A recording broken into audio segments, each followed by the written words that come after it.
નર્મદા અને ભરૂચના દબંગ નેતાઓ સાંસદ મનસુખ વસાવા અને ધારાસભ્ય ચૈતર વસાવા ફરી આમને સામને આવ્યા। આમ આદમી પાર્ટીના ધારાસભ્યે ભાજપના નેતાઓને લલકાર્યા। આપે ખુલ્લી ચેલેન્જ આપતા કહ્યું કે આદિવાસીઓ પર થતો અત્યાચાર હવે સહન કરીશું નહીં। હવે અમને સરકારનો વિકાસ નથી જોઈતો, અમને સારા શિક્ષકોને ડોક્ટરો તથા નર્મદાનું પાણી આપો, અમે જાતે વિકાસ કરી લઈશું।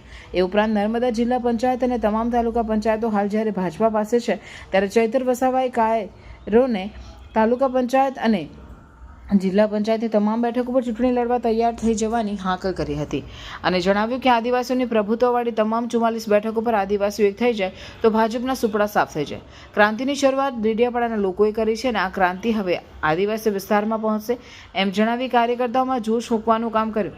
વધુમાં આમ આદમી પાર્ટીને મત લોકો આપશે કારણ કે ભાજપનો ભ્રષ્ટાચાર લોકોએ જોયો છે એમ જણાવી રાજકીય રંગ આપી કેટલાક લોકો જિલ્લા પંચાયતનું પદ લઈ અહીં ધારાસભ્યને લલકારી રહ્યા છે અને અમે અમારું મહેનતને લઈને જીત્યા છે, તમારે જીવ ચાપલુસી કરી નથી આવ્યા।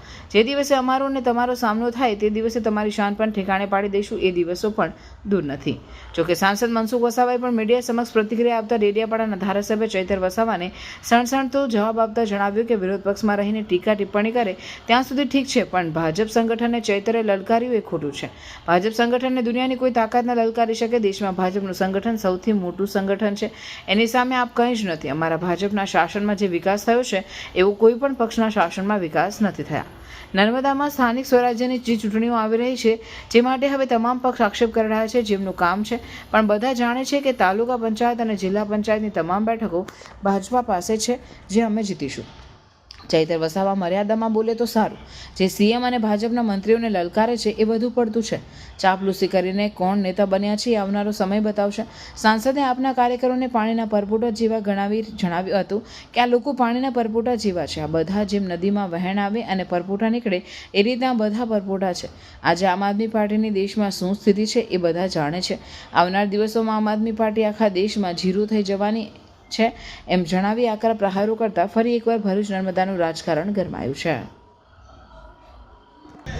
એ બધા ભેગા કરી નાખી છે, કાલે 10 સેકન્ડના જ હતા। છેલ્લા 2-3 વર્ષના બી તપાસવામાં આવે। આ વર્ષ નહીં, બીજા 2-3 વર્ષમાં બી એવું બોલજો। પાર્ટી જે 2 વર્ષ પહેલા જે લોકો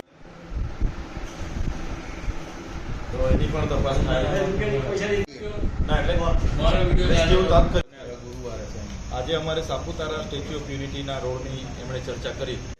હા, હવે સત્તામંડળની કચેરી તે દિવસે બંધ હશે એટલે અમે બધા જઈને શું કરીશું તો પણ કરવાના છે, નહીં મળે તો પણ 22 તારીખનો કાર્યક્રમ ગુરુવાર સોમવારે પણ ઉપરથી તમારું ચાલ્યું છે, આમનું ચાલ્યું છે તો પરમિશન માગીએ છીએ।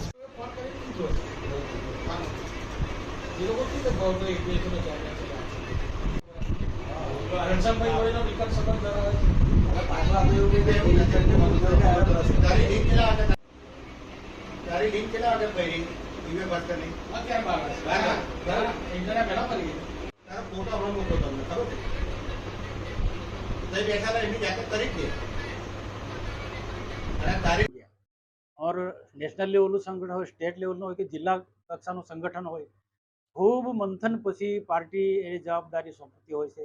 એ જિલ્લા પાર્ટીનો પ્રમુખ હોય કે મહામંત્રી હોય કે તાલુકા પાર્ટીના પ્રમુખ હોય, પાર્ટીને વફાદાર, પાર્ટી માટે સમય ફાળવનારા આગેવાનોને યોગ્ય જવાબદારી સોંપાતી હોય છે। બે બાજુ લોકોને બેસાડતા નથી। એ જ રીતના સરકાર પર એમની ટીકા ટિપ્પણી કરી। તો આજે દવા સાથે કહું છું કે જે ભારતીય જનતા પાર્ટીના શાસનમાં જે વિકાસ થયો છે એવું ભૂતકાળમાં કોઈ પણ શાસનમાં, કોંગ્રેસના શાસન કે પછી બીજા કોઈ જે જનતા પક્ષની સરકાર હશે એમાં નથી થયા।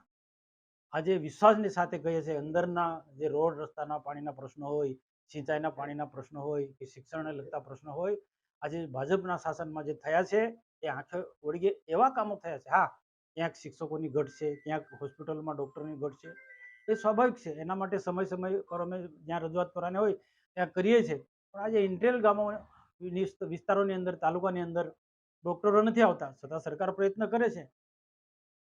CSC PSCમાં તમે જો ઇન્ટેલ જે હોસ્પિટલો છે, દવાખાના, ત્યાં પણ ડૉક્ટર ને નર્સ બહેનો આજે ત્યાં સેવા આપી રહ્યા છે। આજે ચૂંટણી તાલુકા પંચાયત, જિલ્લા પંચાયતની સામે આવી રહી છે એટલે હવે આવા પ્રકારના આક્ષેપ કરશે એ તો આક્ષેપ વિરોધ પક્ષની ભૂમિકા ભજવી રહ્યા છે।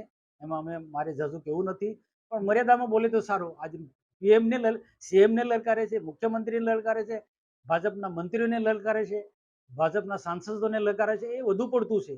એને શોભતું નથી આ બાબત. જે મર્યાદામાં બોલે વાંધો નહીં, વિરોધ પક્ષને બોલે તો કોઈ એમને વાંધો નથી, પણ જે મર્યાદા ઓળંગીને બોલે છે એ થોડું વધુ પડતું છે. સમયની એની સામે એને અમે જવાબ આપીશું. ચાંપલુસી કરીને કોણ બન્યા છે એ તો આવનારો સમય બતાવશે. બહુ સમય ઝાંઝો ટકવાનો નથી એમનો. પેલા પાણીમાં પરપોટા જે સમયની સાથે જે નદી વેણ આવે છે અને પરપોટા નીકળી છે એ પ્રકારનું આ બધા પરપોટા છે. બધા આજે આમ આદમી પાર્ટી કેજરીવાલનું દોહા આપે છે, પણ તમે જુઓ કેજરીવાલ આમ આદમી પાર્ટીની આખા દેશમાં શું સ્થિતિ થઈ છે. એ આવનારા દિવસોમાં આખા દેશની અંદર ને આપણા નર્મદા જિલ્લામાં પણ આમ આદમી પાર્ટી 0 થઈ જવાની છે. કોંગ્રેસની સાથે ગઠબંધન કરે કે પછી એમને બીજા ગમે તેની સાથે ગઠબંધન, એ વાત અલગ છે. પરંતુ આવનારા સમયમાં આમ આદમી પાર્ટી તાલુકા જિલ્લા પંચાયતની